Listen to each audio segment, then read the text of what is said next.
Hey everyone, welcome to another episode of the Dan and Joe Sports Show. As always, I'm Dan. And I'm Joe. All right, Joe. I think week two turned out to be an even possibly more exciting than week one. Really great slate of games, and really turned out to be a chaotic pandemonium weekend early in the season. You always have that week. You feel like it's usually like in early November when all of these big time teams in the top 10 lose.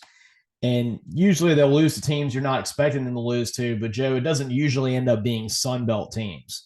And we saw this week three massive upsets from Sun Belt teams, two of them over top 10 teams.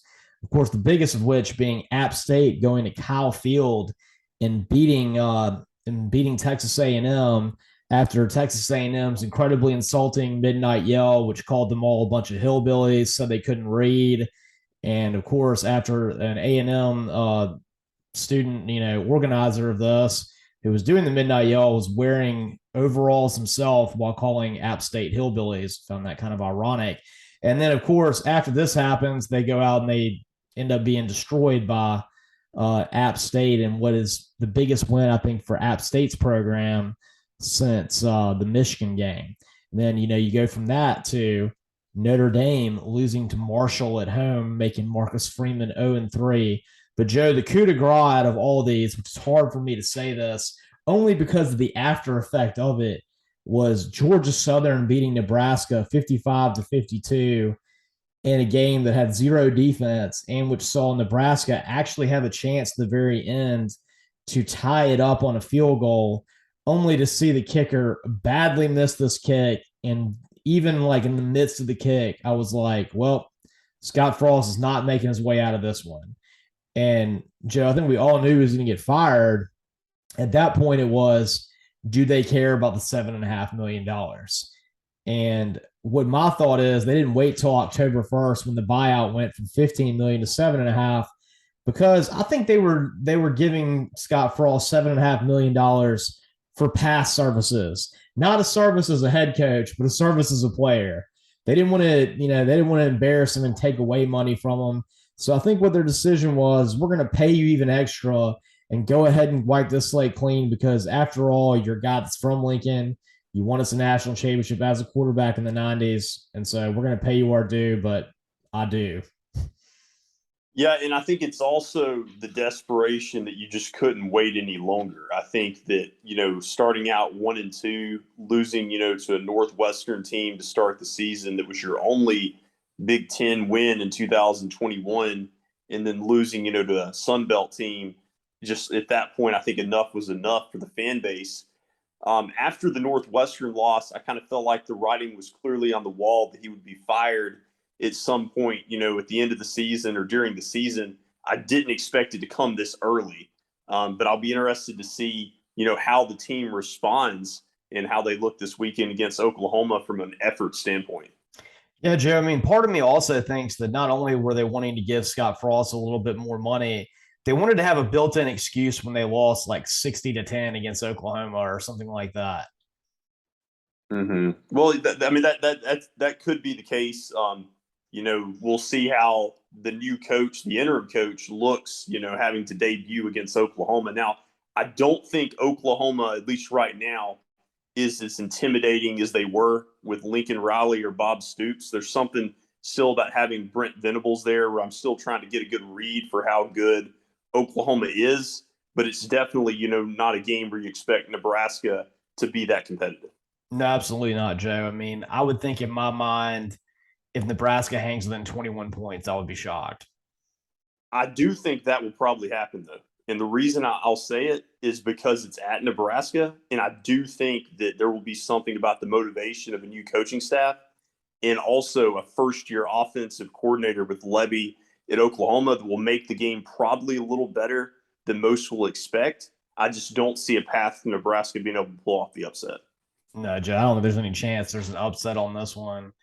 Um, but what gets lost a little bit in this Georgia Southern upset over Nebraska is who Georgia Southern's coach is now and how massive a victory it was for him. How about Clay Helton after getting fired from USC with basically being a lame duck coach for what 3 seasons where everyone thought he was going to get fired? He goes all the way across America, goes down to Statesboro, Georgia, which, it's an hour north of Savannah, but there's nothingness between Savannah and Statesboro. And he gets this massive win over Nebraska, which ends the career of another coach who also had a couple years where all things were assumed that he was going to get fired. Kind of ironic to me. No, that is very ironic. I'd completely forgotten about Helton being there at Georgia Southern until I saw this story. And, they were a program that had a good baseball season last year, but just kind of an afterthought when it comes to football. But this definitely made them a big story in the week. That's right, Joe. And, they've had some good. They were really good at D2. And, of course, they beat Florida. And I can't remember which coach it was. It was the coach before Dan Mullen. And I think that was one of the reasons he ultimately lost his job. Yeah, I think there was like a year that they beat Florida without maybe even completing a pass. Yes, that's right. Because they run that pretty much that triple option offense at Georgia Southern. Mm-hmm. Yep. So, Joe, I mean, that was obviously the most seismic of outcomes because of what happened with Scott Frost. I hear everyone saying they don't think he'll be a head coach again, at least off the bat. I kind of think that there's a good chance that maybe some school that's on the lower end of D1 would still want to hire him. Because, I mean, if you go back and you look at what he did at UCF, I think maybe it was just a fit thing, and maybe Nebraska is just that far from being relevant right now. No, that could very well be it. I think there's a greater chance he could coach next year because he's being fired so early in the process, and that gives it more time to kind of mend things. I still might be a little bit surprised if he's coaching next season, but definitely 2024, I see him coaching. Yeah, I think 100% so, Joe. And of course, all the jokes are already out there that Scott Frost is going to become an offensive analyst for Nick Saban. I can see it. Joe, moving on to the one that probably, outside of firing coaches was the one that shocked the most people. Let's move on to App State traveling all the way down to Kyle Field to beat Texas A&M and what was supposedly their most talented team ever. The Texas A&M team that was finally supposed to win the SEC West, finally supposed to make the college football playoff, and they can't even beat a team from the Sun Belt. Well, I know there were people worried about this game coming into it for a couple of reasons. First with App State just kind of having that moniker as a program that they scare people. Even when they don't pull off upsets, they're notoriously, known for kind of giving people a scare when they shouldn't. And, we saw the points they put up against North Carolina. I was like, this team could maybe make this more interesting, at least going into the second half than A&M's prepared for. I also think that it was an issue for A&M having to play them the week before the Miami game. And that's looking like that was going to be a pretty good game. And so just a lot of issues here as far as how this played out for A&M and, really a tough moment for the program. It really was, Joe. I mean, they have built a whole lot into this season. They're coming off the number one recruiting class. They got put into Desmond Howard's Final Four college football playoff, which now just looks even more funny. Everyone was making jokes about whether Desmond Howard was on drugs when he made his Final Four selections. And if you look at it last week, all of them lost except for Michigan because he had Pittsburgh, he had Texas A&M, and he had Baylor, and all three of them lost last weekend, which goes to show you, I mean, I'm not a person that's all about going chalk, but you can't go completely to a whiteboard. You got to have a little bit of an interim there. And Desmond Howard's picks were off the wall, and we saw why. Which made it even funnier was the fact that after he picked Pittsburgh to make the Final Four, he picked Tennessee to beat him last week, which was making me wonder whether he even remembered who he picked to make the college football playoff. But I digress. What was crazy to me about this, Joe, is we talked about how many points they put up on North Carolina. They gave up 63 points and lost. They lost 63-61. And they come off having given up 63 points to North Carolina, and they play Texas A&M with Jimbo Fisher, who's the quarterback whisperer, right? He's the guy who made Jameis Winston. He's the guy who DeAndre Francois was going to be a star, except for his offensive line was awful. He was the man who orchestrated Matt Mock being a quarterback that could win a national championship at LSU. And yet, with all of this, with Haynes King, who was a former 5-star recruit, with Max Johnson, the great quarter, who I thought was a very good quarterback at times at LSU, sitting on the bench. He never allowed him to play, and they only scored 14 points against a team that gave up 63 the week before. And Joe, what makes it even worse is I think one of those was a kickoff return or a punt return for a touchdown. So really, they only gave up 7 defensive points in that game. I mean, what's going on? Yeah, no, it's definitely problematic. And I think coming into the season, there were a lot of people like myself kind of looking at A&M, with a lot of talent, but it's like, you got to prove it at some point. And I just didn't see it happening in the SEC West until they show me that they can actually do it. But at the end of the day, from the Appalachian State side, I was thinking about, as exciting as that upset was for them and as thrilled as they are, if they had knocked off North Carolina, I mean, this team would really be They'd be top quite the 10. story at 2-0. Yep.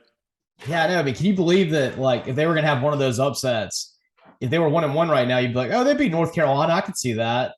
But you wouldn't see them having lost to North Carolina and having beat Texas A&M. Maybe that's why you were seeing the little dance from Mac Brown. Mac Brown knew how good they were, right?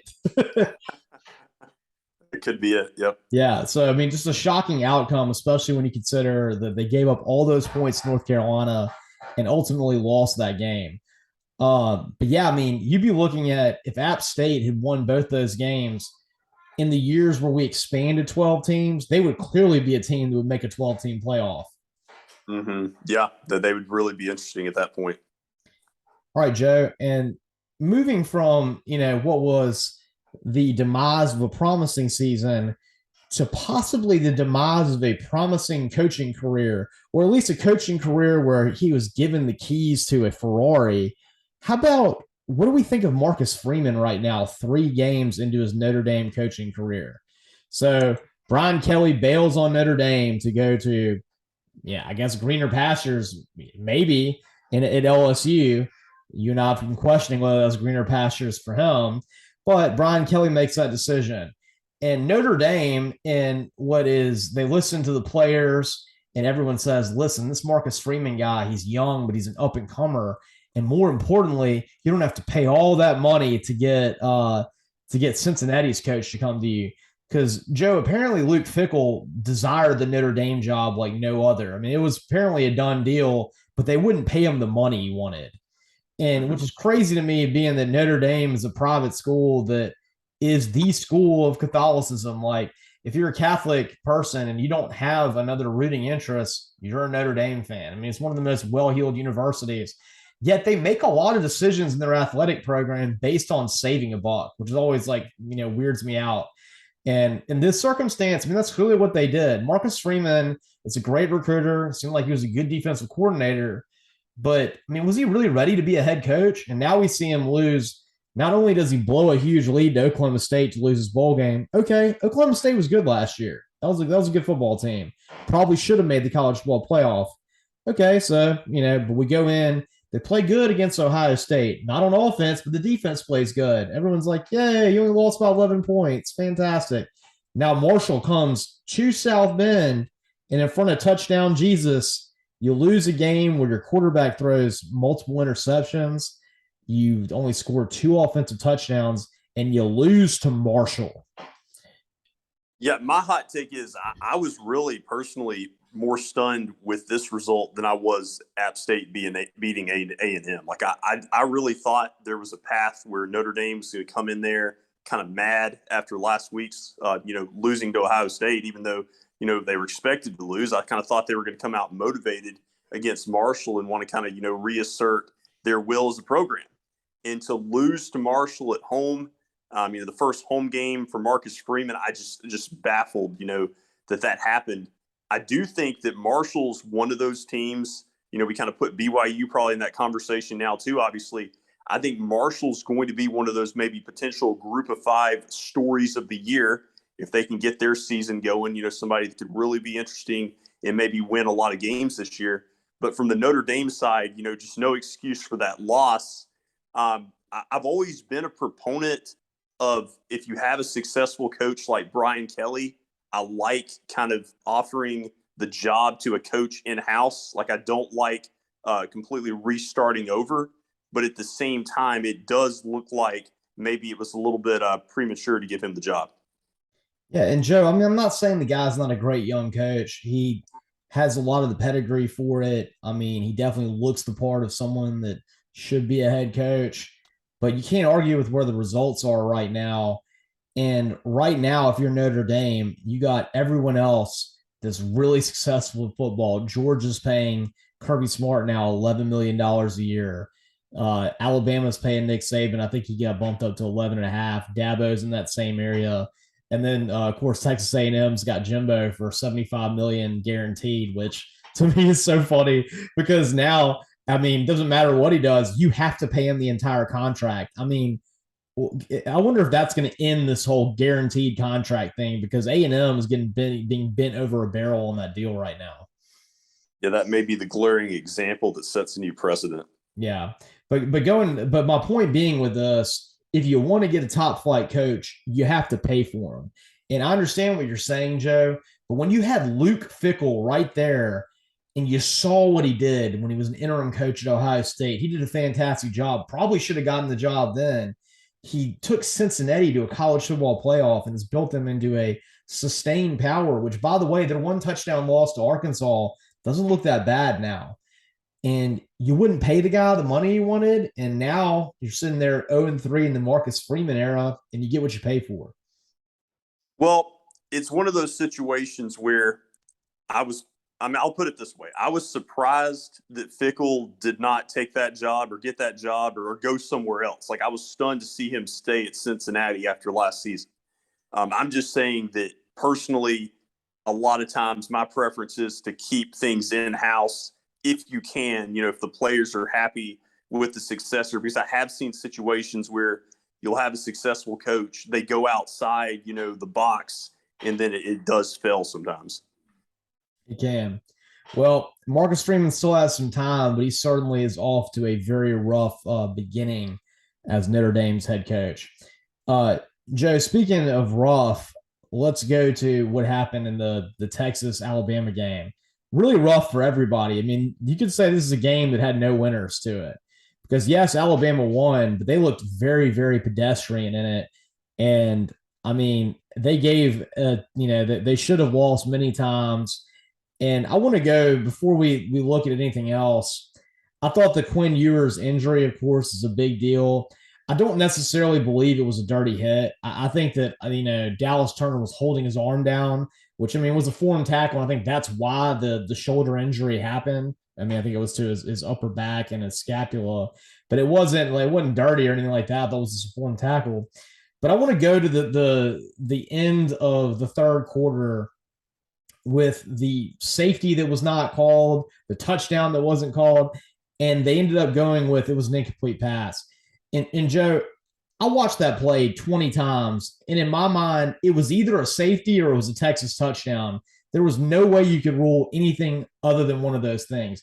Either he fumbled it and Texas got the touchdown, he was down and it's a safety, or it's intentional grounding and it's a safety. How was that an incomplete pass? Yeah, no, I had the same perspective. I was kind of leaning towards intentional grounding and safety in the end zone. But, yeah, I was just completely dumbfounded by what transpired. Kind of my takeaway was, a lot of missed calls in that game, that favored Alabama, candidly. I saw at least one or two missed face mask calls. It was a bad one at the end of the game. Yeah, there was one where I think Texas had to settle for a field goal, and they were driving where they, probably could have had a good chance to score a touchdown. So that's 4 points, potentially taken off the board. And then just so many missed opportunities, too, for Texas with the missed field goal at the end of the first half from 20 yards. That's 3 points that definitely would have helped them later on. And so really just so much that Texas looks back. And, the positive thing is, I'll say it, this game was so much closer than anybody would have imagined, including myself. I thought Alabama was going to go in and dominate. So that's the positive. But you know how it is, if you're a team like Texas and you're right there and you feel like you lost the game more than they won, that's when it's so frustrating. And Joe, the narrative is like lauding Texas for their effort, which they did. They had a great effort in the game. But in my mind, this is in no way signifies that Texas is back, because the team that is back would have won this game when Alabama frankly played a bad game, committed all kinds of penalties. Even with the refs missing penalties, Alabama had 15 personal fouls. Will Anderson probably had the worst game of his college career. Multiple offsides penalties, a really stupid personal foul where he hit somebody late. He just wasn't really there mentally in that game. And yet with all of this, you couldn't win. But I will say this: I do want to give Alabama credit in that in this game, their three best players all made plays at the end of the game that won it for them. Bryce Young made that amazing eluding of a guy, his knee getting about 3 inches off the ground by touching, gets the 20-yard run, which helps him get in field goal range. Will Anderson has that big sack, which while Texas with kicker named Auburn, which I thought was funny, he made the kick. Still, that made it to where they had to kick the field goal. I mean, Texas maybe could have ran more time off the clock, gotten a first down, then kicked the field goal. So Will Anderson's sack right there was huge.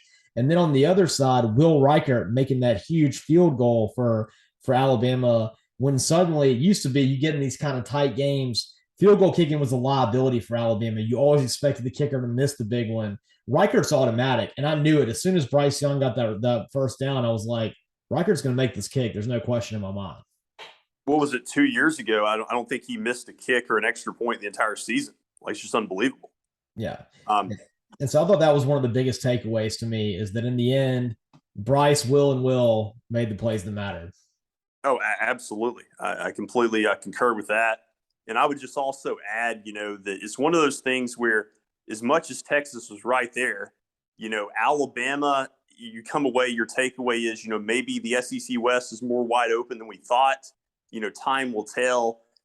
Coming into the season, a lot of people thought this could be one of Saban's best teams. I'm not sure about that with some of the weaknesses, we see from like the running back position. Wide receivers aren't as good. But at the end of the day, I'll be intrigued to see how they play against other teams in the West. But at the end of the day, because they have Bryce Young and because they're Alabama, I still would give them that benefit of the doubt. If they didn't have Bryce Young, I was telling my dad this earlier, if this was, any other year, like from like 10 years ago, when they had more of like a pedestrian quarterback, I would have more serious concerns about them. But with Bryce Young, that definitely makes me give them more of a benefit of the doubt. Yeah, Joe, I think that they still have a great chance to the college football playoff only because they have Bryce Young. I think that they're deficient at wide receiver compared to where they've been in the past. Running back doesn't look anywhere near what it's been lately. And their offensive line, worst of all, I haven't seen a Saban offensive line ever look like what I saw last week. Yeah. I don't see them winning a national title this year because of what we saw. That's right. Well, Joe, speaking of the West being down a little bit, the East looks up, and Kentucky had a huge win over Florida. Their defense completely just shredded Anthony Richardson and all of his hopes of being the Heisman Trophy winner. All we were hearing about is how Anthony Richardson is Vince Young reborn. I think you and I did a little bit of that last week. And Kentucky shut him down. He had 4 yards rushing. I think he was under 50% passing, and they had a defensive touchdown, a pick six, and Kentucky just looked excellent. Oh, yeah. I mean, you really come away feeling like, they've got as good of a chance as anybody. And really just that Georgia-Kentucky game, assuming Kentucky doesn't have any slip-ups, that's really going to be a great game.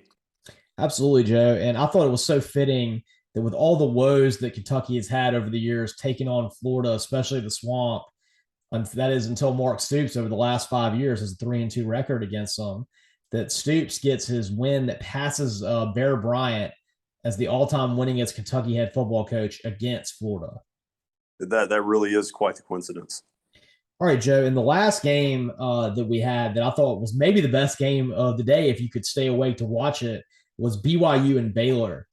And the first thing that I want to say, Joe, is that the home atmosphere for BYU in the mountains at night is really electrifying. It kind of reminded me a little bit of when I was at the Auburn-Penn State game last year, with kind of the backdrop you have with the white, with the mountains in the background. And what an amazing fanfare that they had at that game for BYU, and what a great home atmosphere. Oh, yeah. I mean, they have a great atmosphere in basketball, too. I mean, their basketball arena holds like 24,000 people. It's one of the best venues, that nobody talks about. And so, yeah, I mean, their home field advantage definitely makes a difference. Well, and Joe, they got a great team this year, and they may have one of the best quarterbacks, and nobody's talking about in Jaron Hall. Guy's got excellent legs, really good arm, and he's the kind of guy I think maybe you could see in the Heisman running.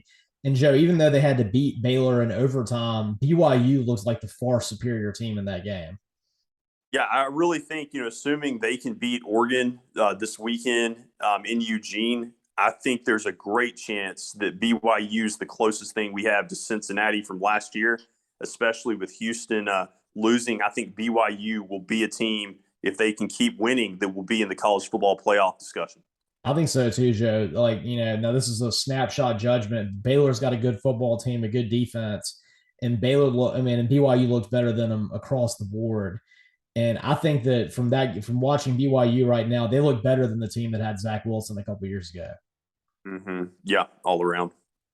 All right, and when we come back, we're going to talk a little bit about that BYU Oregon game. Wink, wink. It might be in our locks of the week, and you can catch all of our episodes on Spotify. You can watch us in live and living color on our Facebook, on our YouTube channel. You can subscribe to the Dan and Joe YouTube channel, and of course, you can follow us on Facebook and like us on Twitter at DJ Sports Show. And as always, I'm Dan, And I'm Joe.